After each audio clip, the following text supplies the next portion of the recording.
Working with you, wish you all the very best. God bless you. Have a wonderful life. And thank you kasi the time na wala si Notice, wala pa kaming FNN, ikaw yung tumayo na nanay ko, parang sa'yo ako nag-a-ask ng questions kung paano ba to, paano ganyan. And you've been very accommodating kahit na hindi ako part ng ops. So, I thank you so much. Ikaw rin yung isang sa mga tao na nag-asikaso ng PD promotion ko. So, I would not be ever makakalimutan mo. Thank you so much and good luck on your new journey, on your new endeavor.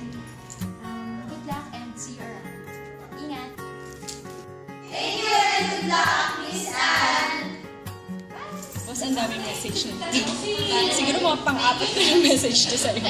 Nag-usap naman tayo sa ping.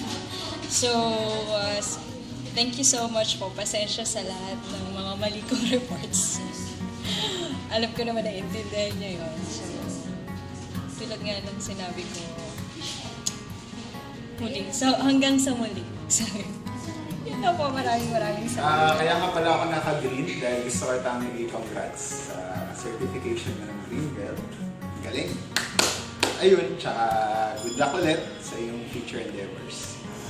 Si Anne has the attitude of never say die or never say never. Okay, parang lahat kaya niyang gawin at any cost. Hindi niya titigilan hanggang hindi niya nakukuha yung goal niya.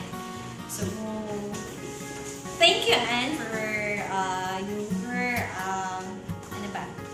time and lahat na naituro mo sa amin, and we really hope that you may find the true happiness in your career, and good luck to everything. Bye, Miss Anne. Bye, San. Take care more. Happy birthday, Miss Anne. See ya. Bakit? Ayun, son. Ba't alis ka na? Minsan, I'm very thankful po na naging part po kayo ng family namin because you're my ninang po, you're our ninang, my wife and I are very grateful po na pumayag po kayo na maging ninang po sa amin sa kasal. Sana po guide us even if po we don't belong with the same company anymore, but I believe po that deep inside we belong in the same family. We are what we repeatedly do. So therefore, excellence is not an act but a habit. That's your mantra, and we're very grateful na ginaguide po kami or ginaguide po ako dito to my career and my life as well. Maraming salamat po. God bless po.